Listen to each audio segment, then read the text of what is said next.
It's your boy Middle Meezy, the Dallas Cowboy. You now tune in to Racks TV. Get your racks up. Racks TV. Racks TV, you already know what it is. We got another dope interview here today. Let's go ahead and get right into it, man. Let people know who you are, family. It's your boy Middle Meezy, the Dallas Cowboy, man. Checking in, man. Hard Work Volume 2. Alright, now, for everybody who don't know who Meezy is, let everybody know, where you come from, what you doing here in Atlanta, stuff like that. Well, I am Middle Meezy, the Dallas Cowboy, man. The hardest working person in the game, man. Moved here from Dallas. Been out here a few months. Came out here, really with just the goal of, getting my foot in the door in the music industry, man, and just letting the world know who I am. Letting everybody know my story. All right, so let's start from the beginning, man. For everybody who don't know who you are, where you come from, and everything like that, let them know, what I'm saying, where do you come from, and what was childhood like? Okay, yeah, well, I'm out of Dallas, Texas, from Arlington Park, 5700 block. Y'all stand up, man. I made a lot of my bones out in the urban area, as far as Dallas. Growing up as a child, I was adopted. I actually lived here in Atlanta a little bit as a child. My mama got killed out here, and then that's when I moved back to Texas. So just growing up, man, I grew up in a household that had a lot of kids in it, and so that's where a lot of my name come from. Middle Meezy is a derivative of middleman, and just growing up, and living life, a lot of my childhood friends and partners or whatever, they took certain paths in life, and I was always like a link between them. So I say my childhood was real adventurous, man. It's just kind of unordinary, to be around that many people every day. So when did you first again get into music? Well, like I said, my mother moved out here to Atlanta to pursue music. So I mean, music in my family is just it's like breathing. I got uncles; they play all kind of instruments. My grandmother was a gospel singer. She had a CD in a group. My mother actually was a part of that gospel group, and she actually broke off at that point in time. They called it secular music. She broke off to do secular music, and she moved out here to Atlanta under the name of Zaya Fuget, and Zaya Fuget. I'm sorry. And she was pursuing her music. She was pursuing a music career. So, somewhere along the lines of it, I tell you that, music just always been second nature to me. I grew up in studios. I grew up around music equipment. I grew up around people singing, recording, and things of that sort. It's just something that's not only in my DNA, but then if it wasn't in my DNA, it was kind of programmed into me. So you remember the first time you got into the studio? Oh, man, the first time being in the studio, probably I had to be around about like 6 or 7 or whatever. My mama had a studio set up, at our house. We used to live out in College Park when I was a little smaller, and so that would be the first time that I can kind of actually remember it. But like I said, all throughout, growing up with my grandmama, coming out with albums and stuff like that at that time, and all of my, a lot of people in my family, doing things with music. I just really grew up around. I've been around music for as far back as I can remember. So basically, forever you've been doing this music thing, and it was just time to go ahead and get right into it. So that's the reason why you moved today? Oh, yeah, man. We discussed some things off camera, man. The bottom line is, my city, Dallas, drugs are bigger than music. You know what I'm saying? And if you're trying to get in the music game where I'm from, you risking your life on a day-to-day basis or whatever, just trying to be able to make that happen. Somebody told me, a DJ told me a long time ago, he was like, man, you need to go out to Atlanta, man, where drugs and music go hand in hand. And what I say that to mean is, out here, the opportunity is so abundant, and there's so many different people that have made it out here that there's other links to get you out here, to where you don't just have to, go balls to the wall on your hustle or whatever to get that notoriety.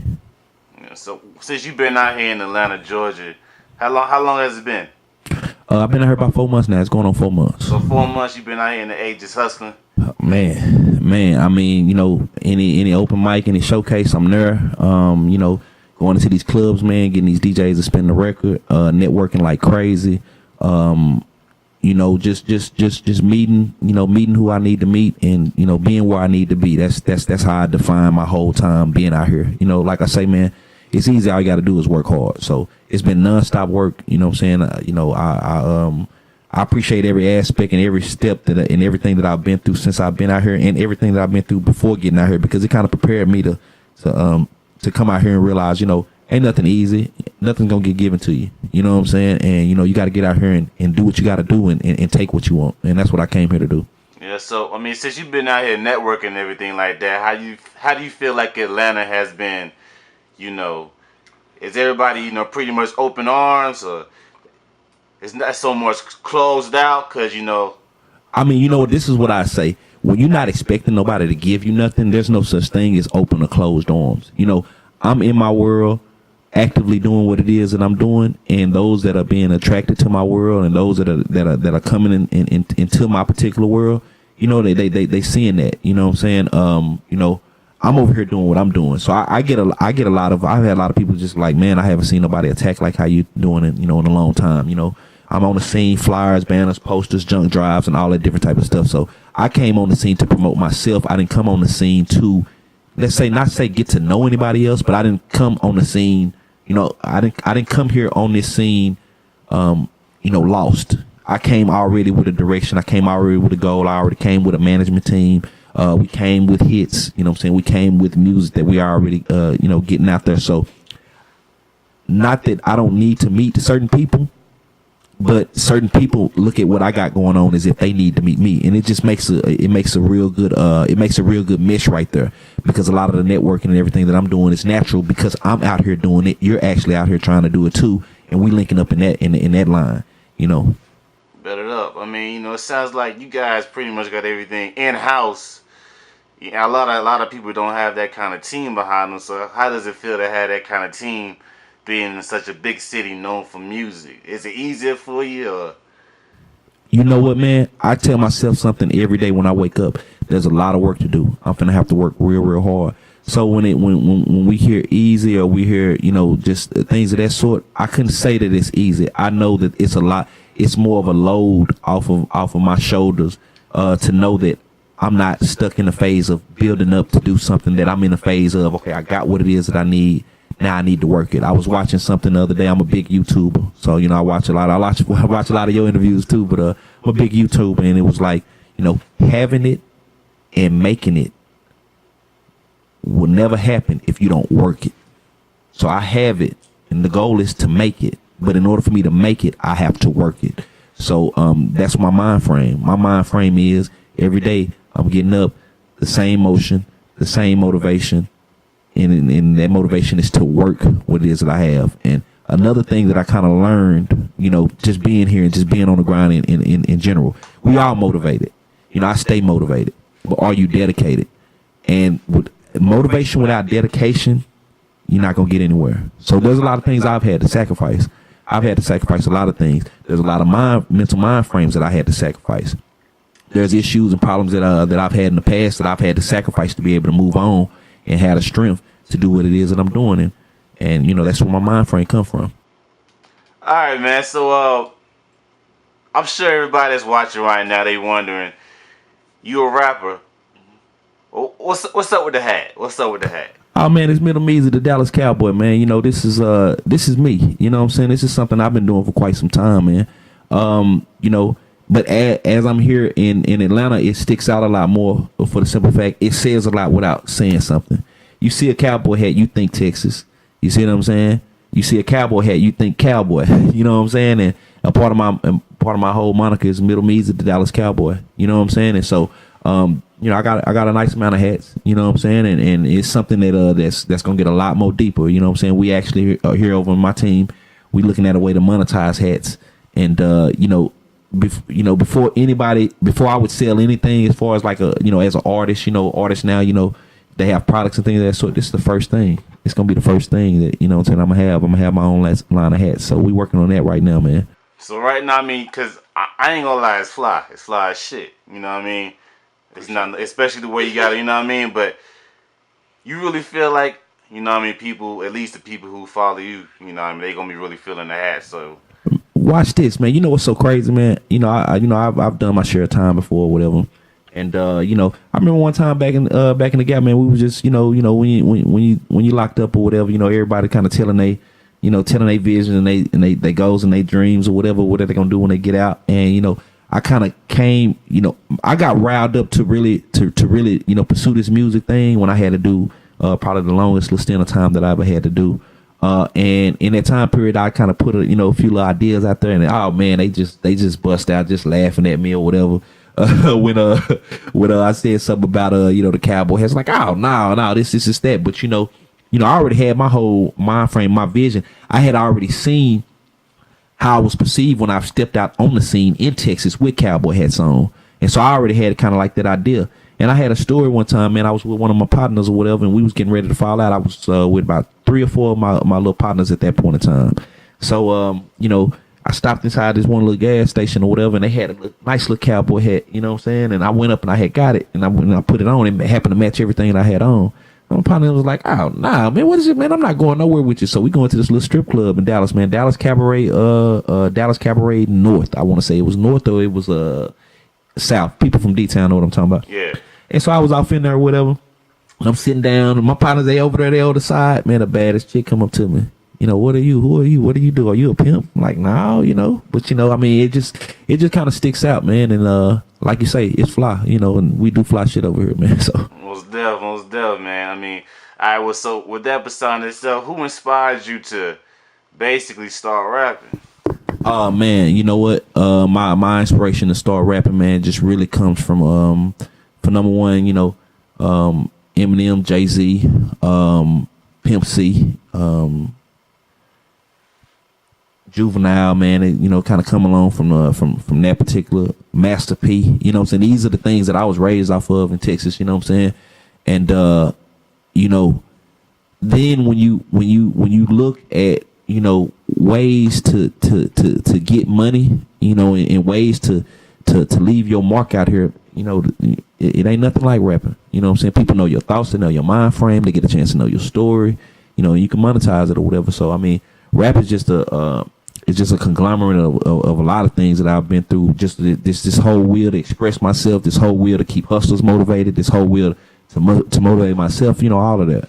Cause based on, I'm just saying, you're not signed, right? You signed independent. No, I'm under AMG Management, American Muscle Guild, man. Shout out to my manager Devin Bravo, man. That's a real good dude right there. And my brand is KMG, Krack Hop Music Group.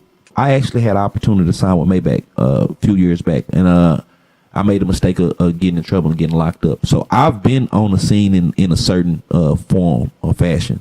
Been on the radio in Dallas. I've had all different type of attractions. Right now, this is just the build up, man. This is just we out here, we pushing. I'm getting played at a couple of clubs right now. I got the backing of the Blaze DJs. Shout out to DJ Erupt, DJ Smiley, DJ Danny, all of these cats, man. And we just pushing with it. But nothing major has happened, but a lot of things are in the formulation right now. All right, so let's take it back though. You say you had an opportunity to sign with Maybach Music. Yep. You came across some trouble. What exactly happened? Oh man, just making the wrong decisions, man, making the wrong moves. Wound up catching a pistol case, and of course I wish I could take it back, but it did wind up happening. And at that point in time, we had been out of Miami. I was out of Miami, pushing my music real strong.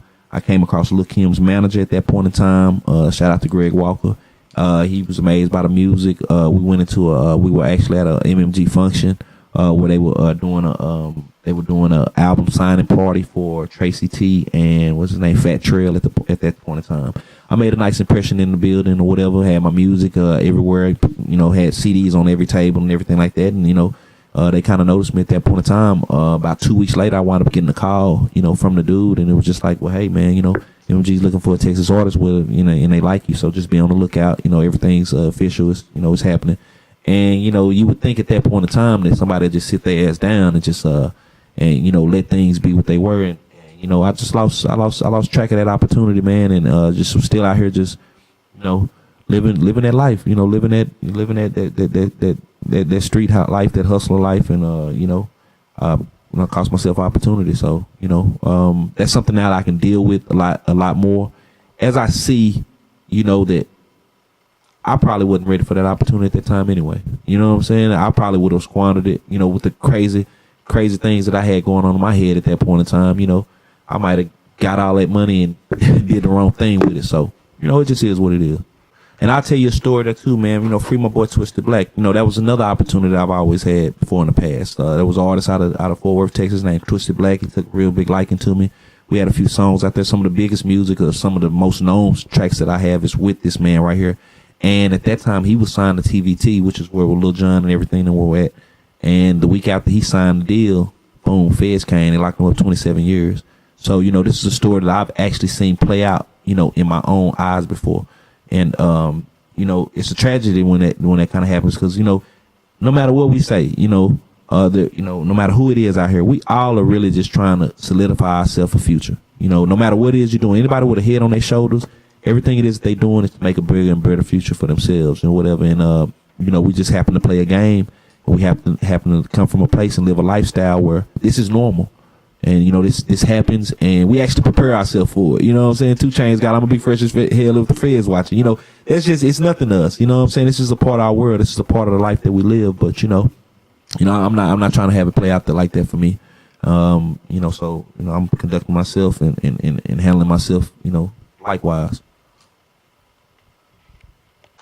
Now, I've been watching your IG, and I see you got basically that documentary you started, Journey to a Dream. Is that it? Yeah, that's correct, man. That's correct. Tell the people a little bit about that right there. Oh man, you know, I'm just giving it out to you, the good and the bad, man. You can see some of the good times in there. You can see some of the bad times in there. You know, when I first got to Atlanta, you know, it was a trying time, man. I came out here, I didn't know anybody. Certain events kind of happened that you know that really take the fight out of you. And I was just talking to a partner one time, and he was just like, man, you need to be documenting that. And you know, I kind of sat back and I thought about it. I was like, okay, yeah, you know, and some of it was kind of shameful or whatever because, you know, we see artists up all the time. You know what I'm saying? We don't see, you know, behind these scenes or some of the other things that happen. And, you know, I just looked at it and was like, you know what, I am gonna do it. So, you know, hashtag Journey to the Dream. You can look that up on IG, man, and you'll just see me just, you know, taking time out of my day sometimes, man, to kind of update people on what's going on. If you go deep down enough, man, you'll see some of the craziest things that, you know, happened since I got here. And, you know, I'm looking to take this whole journey all the way to the dream. So, I mean, this is not something that's just gonna stop when, you know, in the event that I make it or I can just gain that success. You know what I'm saying? Because overall, man, the dream doesn't stop. You know, so the dream don't stop till you die. You know what I'm saying? And so, just documenting that, man. Y'all check that out, man. You know, that's what I had to offer, man. I had the truth to offer to you. You know what I'm saying? Now, with the artists that's out right now and they're saying, hey, I got dope music, or I got dope beats, or I make dope music videos, or just anything in general, all I gotta do is come to Atlanta and I'm gonna make it. What do you got to say to those kind of people? Because they don't understand it's a real grind. Like, you're stepping into an ocean full of sharks. Oh yeah, no. If you come out here with that mind frame, you know that you gonna sink. You know, I believe you should come out with the mind frame that boom, I came to the spot where it can happen at. Now I have to make it happen. You got to come out here and you got to work. You know what I'm saying? You need to be more so focused on what can you bring, you know, to the table, because everything is really already here. And I tell you, the one thing that you can bring to the table is just working hard, just your own hard work. You know what I'm saying? Because you can outwork people. You know, you definitely can. Have you ever seen that story? You know, the tortoise and the hare. The rabbit starts off, he got the fast lead and everything, and the tortoise winds up beating him. You know, that tortoise used to working hard. He carries weight around with him all the time, so he don't stop. You know what I'm saying? The rabbit is fast and naturally cool, so he just sit back and you know, relax and, you know, slippers count too. So yeah, man, you gotta come out here ready to work, man. You gotta want it, man. You gotta want it. You know, you gotta want it bad enough to almost die for it, man. Since you've been here, what kind of, you know, who have you linked up with? Since I've been here, man, like I said, I hooked up with the Blaze DJs, man. I've definitely been dealing with Rap City ATL. Been dealing with P Brown Live, man. These are some of the people that have really kind of, you know, stood out to me, man. DJ Erupt, you know, Gold Heart Management. You know, I actually, you know, a part of my team came to me when I came out here. You know what I'm saying? Somebody saw enough in what the movement is that I had going on that they sent me my manager, which is Devin Brabham, you know, American Monster Gill, and they linked the two of us up. And since that's happened, man, I've just seen a whole lot of different things going on with my career that I wouldn't even believe, you know, that would be happening at this point in time. And when I asked, because this is a friend that I knew for years, when I asked this friend, because I was like, man, you seen I've been back in Dallas trying to do my thing or whatever, why you never linked me up with this dude? He was like, man, When you moved to Atlanta, it showed me you were serious. And just that move, that sacrifice, just kind of, has just brought different things into my little realm, man. And we just working with it. All right, so what's the current single that you're pushing right now? Well, right now I got a track called "Who Told You." That's produced by Gamer Boomin. Shout out to Gamer Boomin, man. You got the nice tracks out there. But "Who Told You" is what we currently pushing. I got a couple other tracks too, man. I got Digital, and I have Trap Love. But right now, what we really are pushing is "Who Told You." Like I say, my music is Krack Hop, so you can cook to it. That's Krack Hop. Yeah, it's Krack Hop. Krack Hop. Explain that a little bit to us. Oh man, I got the words. I got the wordplay. You know what I'm saying? I'm from the streets. You know what I'm saying? I grew up. I'm a 80s baby, man. Grew up in the crack area. Around no crack babies, no crack mamas, and no dope dealers and things of that sort. So, when I say Krack Hop, I basically mean just putting more lyrical content to the street talk. You got people that we got swag rap going on. Where people just it's just real kind of slow and it's not. We'll say that these people not really talking about nothing because they're not saying a lot. And what you're gonna kind of get from me when you hearing my music is just a little bit more in-depth detail, a little bit more vocabulary. So it's just a blend of just the crack game and hip hop. You know what I'm saying? I'm not a rapper. You know what I'm saying? I'm not a hip hopper. You know what I'm saying? I'm a crack hopper. You know what I'm saying? Okay. Yeah, I'm a crack hopper. Okay, so the current single right now, you pushing that. You got a mixtape following behind that single. What's good? Oh yeah, man. We got Hard Work Volume 2. It's dropping here in the first quarter. We looking at dropping that at the end of somewhere mid-February, end of March. I mean, I'm sorry, middle of February, end of February. That's what we going back and forth with right now. You can always pick that up online, man. SoundCloud, man. Everything on social media for me is at Middle Meezy TV. MIDDLEMEEZY TV. And so, it's something that we putting it out there, but at the same time, it's free at the same time. So, I don't want nothing to stop nobody from getting my music. You know what I'm saying? If I haven't proven to you that my product is worthy of buying, hey, just check it out for free. If you want to double back on the end and do some supporting, it's cool. Just pay me some attention. Most def. And what I heard you say you trying to go on tour as well. What cities you in? Well, it's gonna be a Texas tour, man. It's American Monster Girl Tour 2018. We gonna hit Dallas. We hitting Houston. We also hitting Fort Worth, and we hitting San Antonio. Got right now at this time, this is a Texas thing or whatever. So we got Lil Kiki on the tour.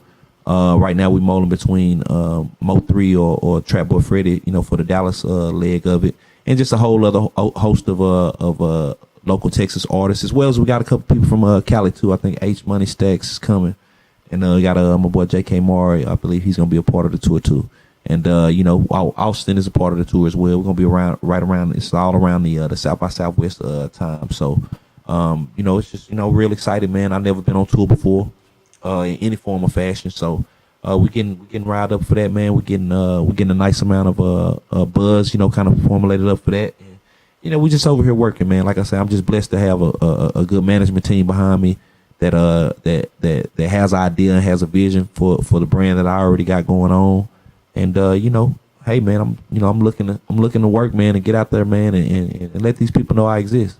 Now, for the artists that's watching this right now, and they're trying to say to themselves, they're saying basically, how can I get in the game?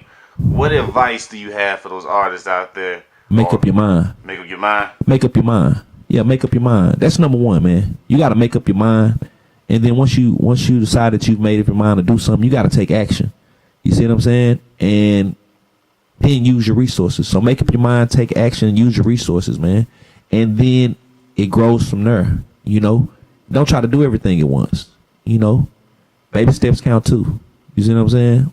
Whatever it is that you got in your mind frame that's gonna get you and progress you to your goal, start there. Start there. Some people gotta learn to rap first. Hey, do that part first. Got a lovely part of Belly Band that I just love. Put the weed in the bag, then get money. Put it in the bag, then get some money. So just take your steps, man. Most deaf, most deaf. And where can they catch you at online, man? Let them know what your IG is, all that good stuff. Oh man, all social media is Middle Meezy TV at Middle Meezy TV. Also, you can download my app on iTunes and Play Store. Middle Meezy with a space, then TV. It's your boy Tony Racks. I'm hell out with Middle Meezy. You already know what it is. Racks TV. Get your racks up. Racks TV.